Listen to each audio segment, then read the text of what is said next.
오늘은 마태복음 6장 16절에서 24절의 말씀해 가지고 하이데베르그 교리문답 계속해서 기도에 대해서 무엇을 기도해야 하나요? 라는 제목으로 함께 말씀을 나누고자 합니다. 어제 설 명절이 지났습니다. 설은 음력으로 1월 1일입니다. 한 해가 시작되는 새해, 새 달의 첫날, 그 말이 바로 설이라는 고유한 말입니다. 한 해 최초 명절이라는 의미도 있고 또 정월 대보름까지 그 새해 기운이 있는다고 생각하여 우리나라에서는 최대의 명절로 보내고 있습니다. 오래전부터 설날을 신성한 날로 여겼기에 새 옷을 입고 또 어르신들께 차례를 지내고 또 세배를 합니다. 지금은 세시풍속이 많이 사라졌지만 이 새 설날이 되면은 많은 풍속 행사가 열리곤 하였습니다. 음식을 통해서도 설의 의미를 새깁니다. 대표적인 음식이 떡국이죠. 떡국을 먹음으로 한 살을 먹는다고 그렇게 여기고 조선시대 여러 기록물에도 이 떡국에 대한 기록이 남겨져 있습니다. 그 기록에 의하면 흰떡을 엽전과 같이 잘게 썰어 간장국과 함께 쇠고기나 꿩고기를 삶아 함께 넣고 고춧가루를 섞어 끓여 먹었다라는 그런 기록이 있습니다. 여기서 흰색 떡은 무병을 상징하고 긴 떡, 가래떡은 장수를 의미하며 떡의 그 동그란 모양은 바로 부를 상징한다고 그렇게 여겼다고 합니다. 이렇듯 세상은 날의 의미를 두고 여러 행사 또 그리고 먹는 것까지 의미를 두어 자신들의 바램, 소원을 그것에 대입을 합니다. 그러면 우리 성도들, 하나님을 믿는 백성들은 그 강구의 모습, 강구의 내용이 어떠해야 될까요? 무엇을 강구해야 성도다운 강구, 성도다운 삶이라고 말할 수 있겠습니까? 오늘 말씀은 하이데베르그 교리문답 중 무엇을 위해 기도해야 하는지에 관한 내용입니다. 이왕 우리가 하나님께 기도한다면 하나님께서 들으시는 기도, 하나님께서 받으시는 기도를 우리가 올려야 되지 않겠습니까? 말씀을 통해 하나님께 받은 내용으로 기도를 올리시는 모든 성도님들이 되시기를 간절히 부탁드립니다. 자, 먼저 우리 지난 시간에 살펴본 내용을 잠깐 보겠습니다. 기도가 무엇이냐? 기도가 무엇인지에 대해서 말씀해 드렸습니다. 자, 기도가 무엇이라고 했죠? 잠깐 기도란 무엇인지 기도에 대한 정의를 다시 한번 읽어봅시다. 하나님의 구속 사역의 근거에서 하나님의 자녀들이 그리스도의 공로를 의지하여 하나님께 간구함으로 응답받고 다시 주의 뜻을 아뢰며 나아가는 교제라 하였습니다. 자, 중요한 것은 하나님의 자녀들이 하나님께 구하는 것이죠. 그리스도의 공로를 의지하는 것입니다. 그런데 그 간구의 내용은 우리의 소원이 아니라 주의 뜻을 아뢰며 나아가는 교제다라고 말씀드렸습니다.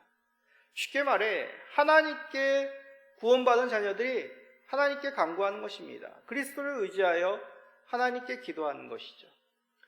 그러기에 이 기도의 내용은 시시콜콜이 모든 일을 아뢰는, 보고하는 그런 시간이 아닙니다.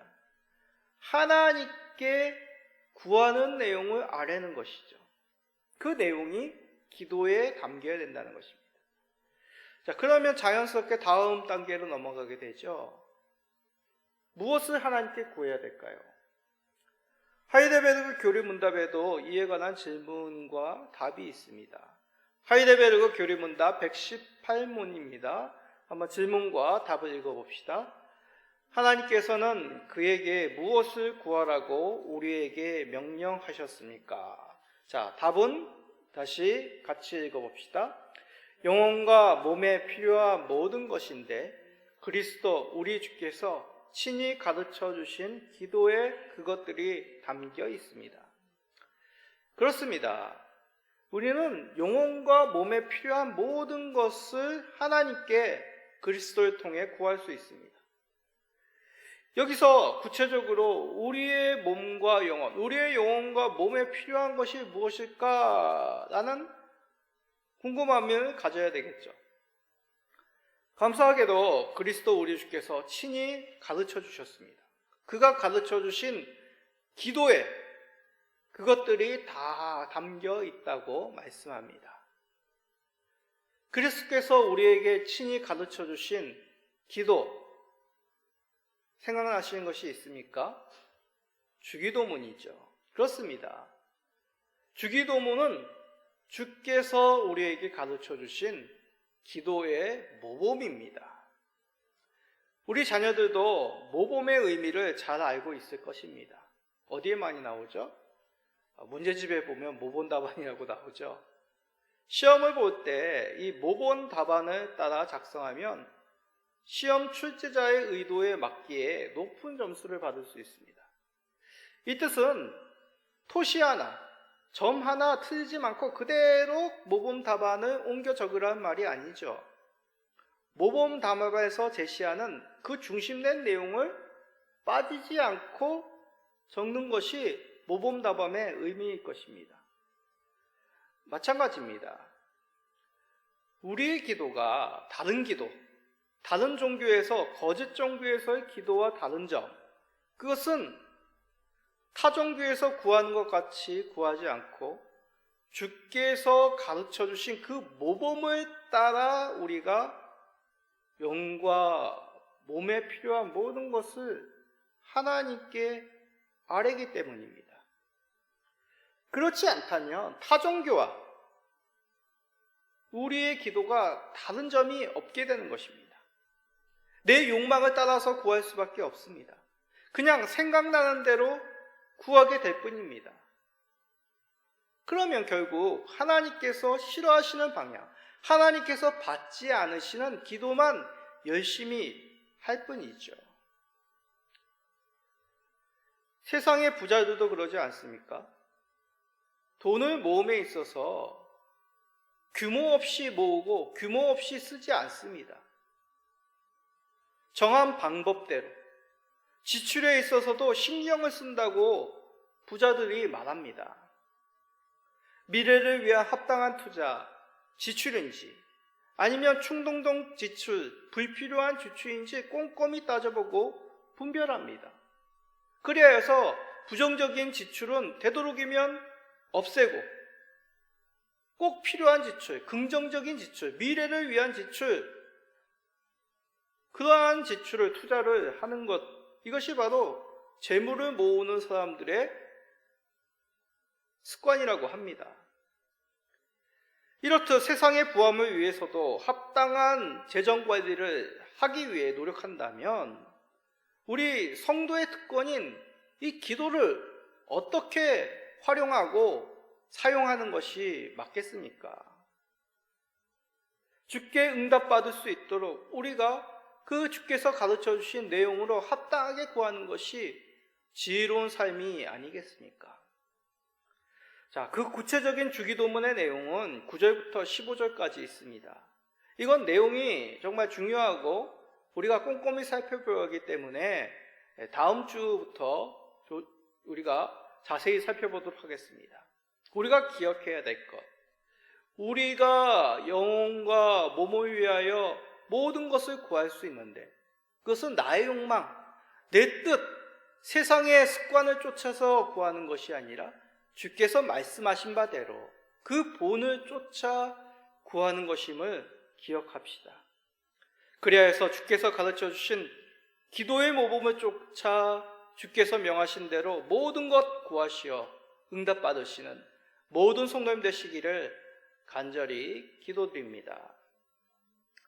자, 하나님께서 주께서 가르쳐 주신 기도의 모범을 쫓아 기도하는 것. 두 번째, 기도의 내용은 자기 포기입니다. 좀 우회죠. 이것이 무슨 말이냐? 보통 기도하면 어떤 사람들이 기도한다고 생각하십니까? 이제 가정 예배를 드리면 보통 기도를 누가 하죠? 어린 자녀들이 하는 그런 경우도 있지만 대부분 가장들이 합니다. 왜일까요? 보통 기도하면 믿음이 좋은 사람이 하는 것이라고 생각하는 경향들이 있습니다. 그래서 기도를 어떤 신앙에 과시하는 폭로, 과시하는 종교적 행위라고 여기는 경향들이 많죠. 자, 이러한 경향에 대해서, 이러한 모습에 대해서 우리 주님은 다음과 같이 엄중히 말씀하셨습니다. 자, 마태복음 6장 16절을 읽어봅시다. 금식할 때 너희는 외식하는 자들과 같이 슬픈 기색을 보이지 말라. 그들은 금식하는 것을 사람에게 보이려고 얼굴을 흉하게 하느니라. 내가 진실로 너희에게 이르노니 그들은 자기 상을 이미 받았느니라. 자, 금식이란 것은 여기서 단지 음식을 먹지 않는다라는 의미가 아니라 종교적 계율이나 개인의 서원을 지키기 위해 의지를 강력하게 나타나기 위해 음식을 먹지 아니하고 간절히 기도하는 모습을 바로 금식이라고 말하는 것입니다. 유대인들은 특히 하나님께 금식하는 것을 무척이나 경건한 신앙생활로 여겼습니다. 그래서 열심히 있는 사람들이 이 금식을 일주일에 한 번 이상 규칙적으로 그렇게 지켜나갔던 것이죠. 그런데 예수님께서는 금식하며 슬픈 기색을 보이지 말라라고 그렇게 말씀하셨습니다. 여기서 얘기하는 슬픈 기색이란 우울한 얼굴, 어떤 비관적인 얼굴이라는 뜻이지만 문맥상 고통스러운 얼굴 표정, 얼굴 기색을 의미합니다. 즉 하나님께 간절한 기도, 금식의 기도를 하며 얼굴에 과도한 고통스러운 표정을 지으며 기도하지 말라라는 그런 문자적인 의미죠. 그러나 이것은 금식 기도를 하지 말라라는 그런 뜻도 아니고 기도 중 자연스럽게 우리가 지어질 수 있는 그런 감정의 표현, 그것을 하지 말라라는 그런 말씀도 아닙니다. 예수님의 말씀의 요지는 기도를 신앙적 과시의 수단으로 사용하지 말라라는 뜻입니다. 다시 말해, 기도는 겸손에 의한 자기 포기임을 잊지 말라는 뜻입니다. 따라해 볼까요? 기도는 자기 포기임. 기도는 자기 포기입니다. 보통 우리가 기도하면 할수록 요구하는 것을 간절히 바라게 되는 경우가 있습니다. 그렇죠? 우리 아들이 이번에 대학 3S 대학, 적어도 3S 대학, 서울에 있는 대학에 꼭 합격해 주십시오. 기도하면 할수록 그 바람이 커집니다. 그렇다면 이는 심각히 내가 하는 기도의 내용이 합당한지 살펴야 됩니다. 바른 기도는 하나님께 간구할수록 더욱 내 뜻은 내려놓고 나의 자랑은 사라지게 됩니다. 맞습니까? 우리 예수님께서 겟세마네에서 하신 기도를 보십시오. 땀방울이 핏방울로 변하도록 예수님의 기도는 간절하셨습니다. 우리 성도님들 기도하시다가 혹시 피를 흘려보신 적 있으십니까? 저도 없습니다. 그러나 간절한 기도의 내용은 이런 하나님 아버지께 구하면서 아버지의 뜻대로 구하셨다는 얘기죠. 자, 많이들 알고 있는 말씀이죠. 마태복음 26장 39절입니다. 조금 나아가사 얼굴을 땅에 대시고 엎드려 기도하여 이르시되 내 아버지여 만일 할만하시거든 이 잔을 내게서 지나가게 하옵소서. 그러나 나의 원대로 마시옵고 아버지의 원대로 하옵소서 하시고, 나의 원대로 마시고 아버지의 원대로 되기를 원합니다. 우리 예수님이 누구십니까? 독생자 하나님의 아들입니다. 하나님께 예수님은 얼마든지 강구하실 자신의 뜻을 나타낼 수 있는 분이십니다. 그러나 우리 예수님은 자신의 원대로가 아니라 아버지의 원대로 되기를 구하셨습니다. 십자가의 그 고통이 모든 죄인들의 죄를 대속하는 그 짐이 얼마나 무거운지 친히 아셨지만 그 아버지의 뜻대로 십자가를 지실 수 있도록 기도하신 우리 예수님이죠.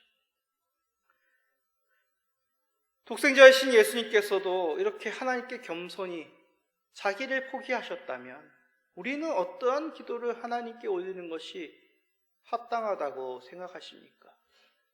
그러하기에 하나님이 받으시는 그 기도의 내용은 우리의 뜻이 아니라 겸손히 나의 뜻을 포기하는 자기 포기의 내용이어야 됨을 깨닫게 됩니다.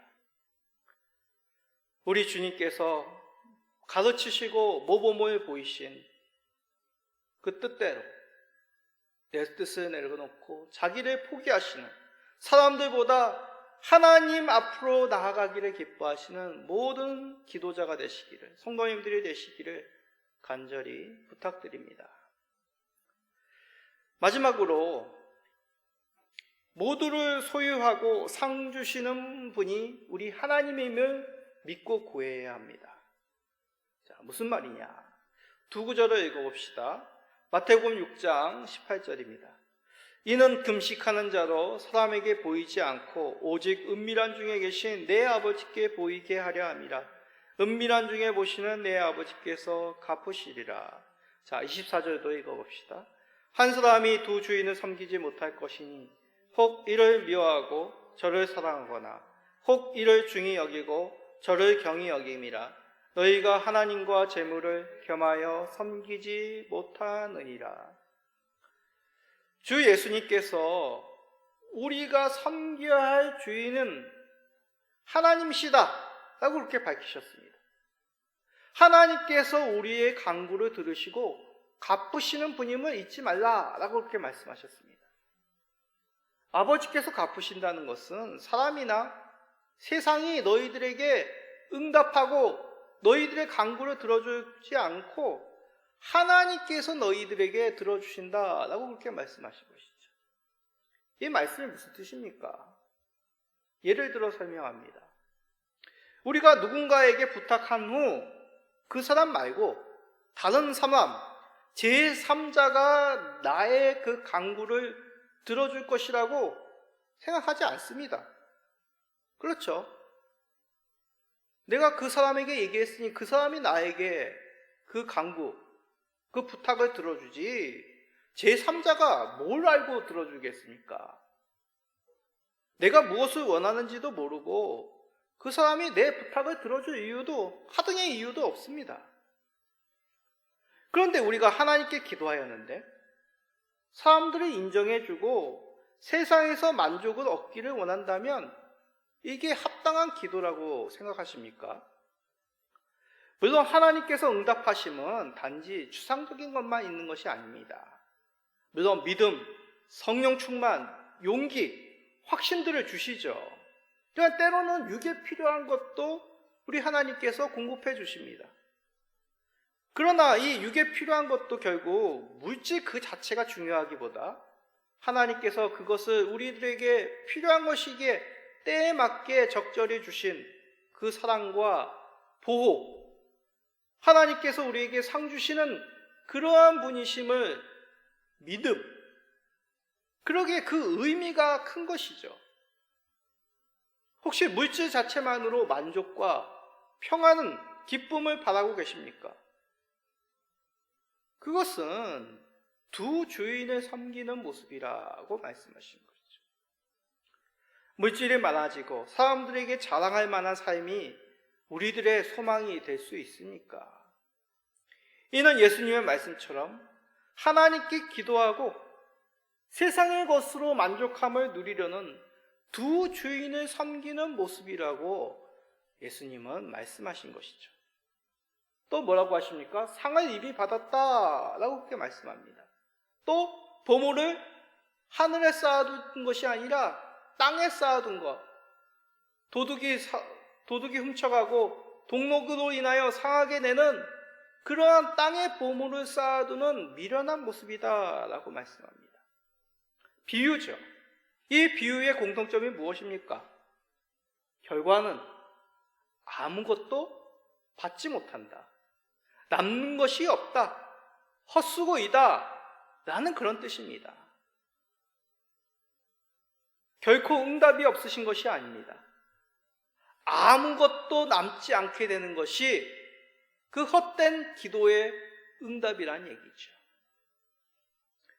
사람들이 아닌 하나님 아버지께 기도하는 것, 아버지께서 보시고 응답하시고 주실 분이심을 믿고 바라는 기도가 우리가 바라봐야 돼, 우리가 행해야 될 기도의 내용이라고 말씀하신 것이죠. 그렇습니다. 어려운 게 아니죠. 은밀한 중에 보시고 갚으시는 그 상 주시는 아버지 하나님을 바라보며 믿고 구한 것, 이것이 바로 우리가 하나님 앞에 올려드려야 할 기도의 내용이라고 말씀하십니다. 우리 하나님 아버지, 졸거나 주무시거나 못 들으시는 분이 아닙니다. 불꽃 같은 눈으로 언제나 우리를 살피고 계시죠. 그러기에 하나님 아버지 앞에 나아가 간절히 기도하십시오. 남들 알지 못하게 구제하기에 힘쓰십시오. 이렇게 행할 수 있는 근원, 바로 우리에게 모든 것 소유하신 아버지 하나님께서 상 주시는 분이심을 믿기 때문입니다. 이는 결코 지성이면 감천이라는 우리의 의, 우리의 노력, 우리의 간절한 기도로 말미암아 얻게 되는 것이 아닙니다. 하나님 아버지께서 모든 것을 소유하시고 상 주시는 분이시기 때문이죠. 자, 우리가 이렇게 기도하였을 때 어떤 일이 일어나겠습니까? 하나님께서 이제 책임이 생기게 되는 것입니다. 주의 자녀가 아버지 하나님을 믿고 그가 말씀하신 바대로 구하였으니 하나님은 반드시 응답하셔야 됩니다. 하나님께서 우리에게 빚이 생겨서가 아닙니다. 하나님의 성품이 하신 말씀대로, 그 약속대로 반드시 행하실 수밖에 없는 신실하신 만군의 하나님이시기 때문이죠. 의로우신 하나님이시기에 의로운 주의 백성들이 의지하여 간구하였으니 하나님은 그의 성품대로, 그 기도대로 응답하시게 되는 것이죠. 결국 우리에게 있는 복입니다. 이 복은 하나님의 신실하심으로 말미암아 얻게 되는 것이죠. 얼마나 큰 특권을 우리가 가지고 있는 것입니까? 하나님께 기도함으로 이 특권, 이 복을 누리고 싶으시지 않으십니까? 그 특권, 아버지 하나님께 합당한 기도, 주의 모범을 쫓아 자기를 포기하며 하나님께서 상 주시는 이심을 믿으며 간구할 때 얻게 됩니다. 이렇게 기도하여 주께서 주시는 복을 받으시는 모든 성도님 되시기를 예수 그리스도의 이름으로 축복드립니다. 아멘.